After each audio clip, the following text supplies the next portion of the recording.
Hello Jennifer! Hello Florence, comment vas-tu? Eh bien, bien, et toi? Super. Super! Ah, alors, on va partir sur un sujet qui certainement nous concerne tous en ce moment. Ouais. On va parler d'espace vital. Parce Oui. qu'effectivement, dans la situation dans laquelle on est aujourd'hui, c'est d'autant plus important d'apprendre à le préserver, cet espace vital. On a chacun ce besoin. C'est bien Oui. d'accord? Non, non, ça c'est un besoin fondamental. L'espace vital, savoir se retrouver avec soi, Ouais. seul, euh, c'est hyper important. Oui. Et ça fait pour moi partie des besoins essentiels. Oui. Mais effectivement, vu la situation, c'est pas toujours évident et on n'a pas tous des habitats qui nous permettent de sauvegarder cet espace vital. Donc l'idée, c'est comment ne pas devenir, on va oser le mot, cinglé, Ouais. euh, lorsque on est confiné Ouais. avec voilà, sa famille.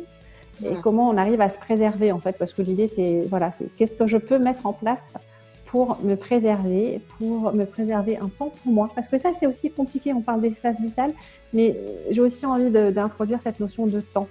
Oui. Parce que finalement, on est toute la journée les uns les uns sur les autres, les uns avec les autres, et on n'a pas forcément le temps pour soi parce que avant, j'allais dire, puisqu'il y a un avant aujourd'hui, on Oui. pouvait, voilà, on allait travailler, on allait faire autre chose et on pouvait s'accorder ces 5 minutes pour soi, enfermé dans sa voiture parce qu'on ne voulait pas rentrer tout de suite. Mais là, on peut plus. Oui. Bah, de toute façon, cette situation nouvelle nous invite à être dans la créativité, hein. Ah, ça c'est clair, il faut faire preuve d'ingéniosité tous les jours pour réinventer son quotidien, Oui. parce que ça aussi, c'est pas évident. Maintenir un semblant de quotidien, un semblant de structure, un semblant de cadre Mm. dont on a besoin en tant qu'être humain, parce que les choses sont ainsi. On a besoin d'un cadre, ça sécurise. On a besoin d'une structure, ça sécurise. Mais on a aussi besoin d'avoir du temps, de l'espace pour soi. Et ça, c'est pas Ouais. toujours évident. Non, non, non, pas du tout. Alors moi, j'ai la chance de vivre en maison et de vivre cette situation de confinement en maison. Du coup, effectivement, je m'estime très privilégiée. Toi, tu es en maison aussi? Écoute, je suis en appartement avec un espace extérieur, donc je suis aussi très privilégiée parce qu'on a vraiment beaucoup d'espace. Mais aujourd'hui, moi, je pense voilà, et à toutes ces personnes qui vivent dans des petits espaces Mm. euh, et pour qui c'est pas toujours évident. Et savoir se préserver, savoir préserver un espace pour soi, c'est pas évident. Donc c'est vraiment être dans la communication avec l'autre, Énormément. savoir dire bon bah là, j'ai besoin d'un moment pour moi, juste pour moi, et je me mets sur off, je tire le rideau, mais être dans la communication. Ouais. Et puis, oser le dire, et puis oser aussi accueillir quand l'autre dit, moi, j'ai un besoin d'un temps pour moi. Mm. Ça évite beaucoup de clash, beaucoup de frustration. Ouais. Après, je dirais, c'est pas toujours facile de détecter le besoin d'un temps pour soi. Oui, Parfois, on peut être pris dans un mouvement je suis d'accord. et puis du coup, on sent que ça commence à être un peu plus pesant, un peu plus, je sais pas, qu'on peut facilement s'énerver, Oui, et là, c'est avant d'aller sur la situation où on pète un plomb.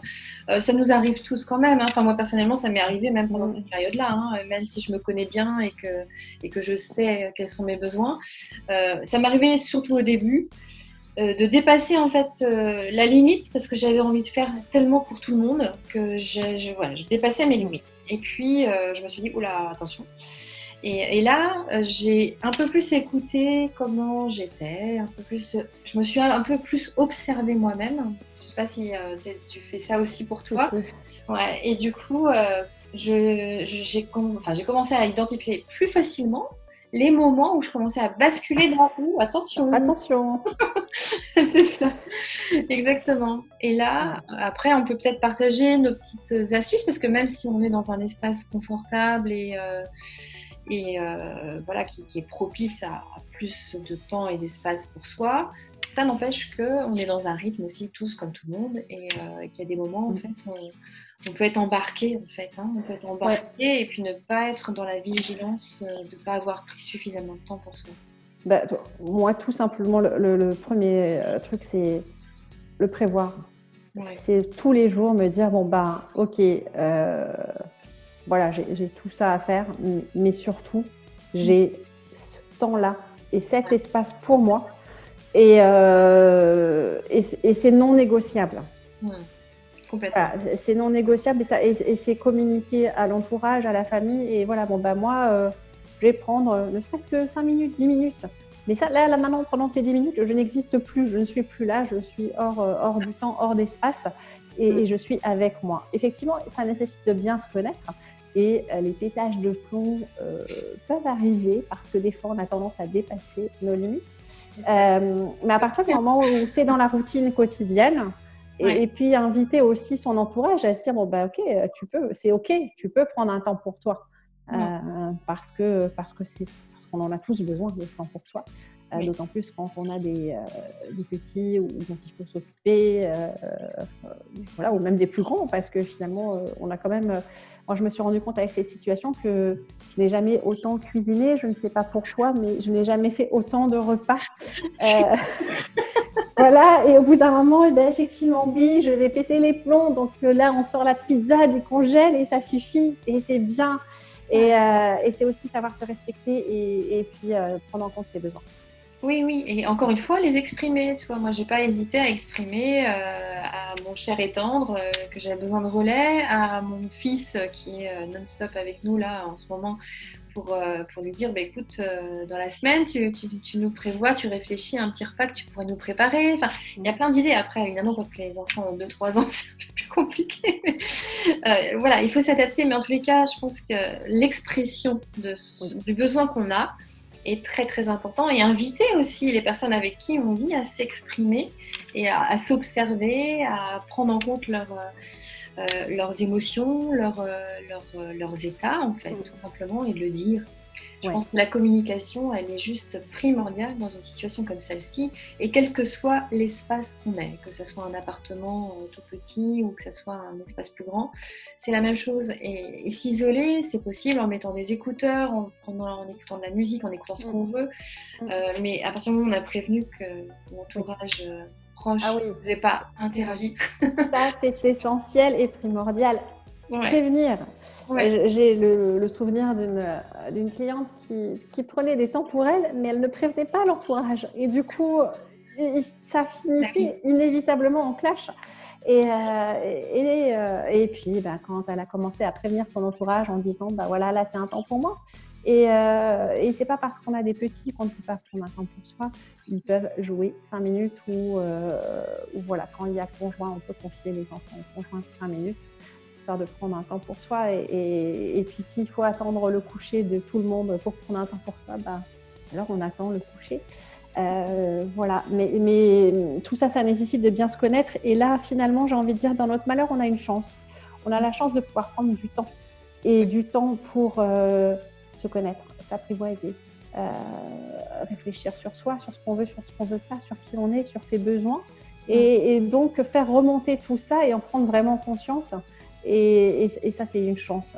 Donc, c'est d'ici là, j'ai envie de vous dire, prenez cette chance, prenez ce temps pour vous, et ça vous permettra d'aller beaucoup plus loin. Et quand la situation sera différente, ça vous aura permis de gagner quelque chose, forcément. Parce que bien se connaître, c'est que du plus. Complètement. Que ce soit bien se connaître, que ce soit gérer son espace vital, c'est un peu plus fort en ce moment, forcément, parce que on est face à soi-même, donc forcément c'est plus compliqué. Mais ceci dit, c'est quelque chose, c'est des sujets qui sont pas que d'actualité aujourd'hui, hein, c'est des sujets qui sont très importants tout le temps. Et même quand on va travailler à l'extérieur, c'est pas parce qu'on va travailler à l'extérieur qu'on n'a pas non plus besoin à la maison d'un temps pour soi, quand on rentre, quand on a besoin, juste besoin, parce qu'on peut pas commander ça, hein, voilà, on peut avoir l'impression que on a passé le temps à l'extérieur suffisamment pour pouvoir avoir envie d'être collé à nos enfants, mais non, il y a des fois, on n'a pas envie. On n'a plus la force, on n'a plus l'énergie pour ça. Et, on va le faire et c'est OK. Mais peut-être que dans ce fonctionnement-là, on peut aussi avoir besoin d'une petite pause. Oui, je suis d'accord. Vital, il est intemporel. L'espace vital, il est intemporel. Il est, c'est nécessaire. Et surtout, mettez-le dans votre routine quotidienne. Ça, c'est vraiment le conseil. C'est prenez le pli, mettez-vous un espace pour vous et un moment pour vous. Et aujourd'hui, et gardez-le demain, surtout. Oui, voilà, gardez-le demain.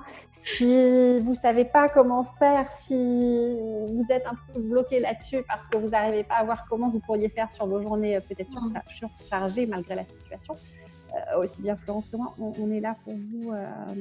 partagez en commentaire. Partagez en commentaire, on répondra. Si vous avez envie d'aller plus loin et de saisir ce temps pour créer autre chose, voilà, on est aussi là pour vous.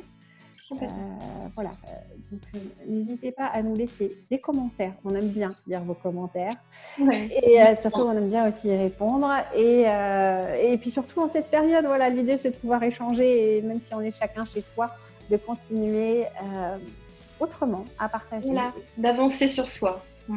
Exactement. Et pourquoi pas aider notre entourage proche à avancer sur lui aussi. Oui, c'est une bonne chose. Mais alors, il faut le faire délicatement. Oui, complètement. C'est plus partager son expérience, dire bah tiens, tu vois, moi j'ai fait ça hier et j'ai trouvé que ça m'avait fait beaucoup de bien. Ouais. Et autre mot d'ordre. Donc, 2 mots d'ordre, la communication et puis prévoir ce temps pour vous. Oui, voilà, s'organiser. De toute façon, dans toutes nos journées, on a besoin, comme tu le disais, d'un cadre, c'est rassurant. Dans nos journées de confinement, on a d'autant plus besoin d'un cadre, sinon ça peut partir dans tous les sens et mener à peut-être des choses pas trop cool. Non, déjà que c'est pas, voilà, la situation n'est pas très cool, donc autant faire que tout se passe bien. Voilà, et que vos journées soient aussi agréables que possible. Voilà. Donc nous, on aura le plaisir de vous retrouver régulièrement et un peu plus souvent pendant ce temps-là. Et puis, on espère que vous vous portez bien, que vous restez bien au chaud chez vous. Prenez bien soin de vous. Ouais, exactement. À très bientôt. Ciao, ciao. Ciao.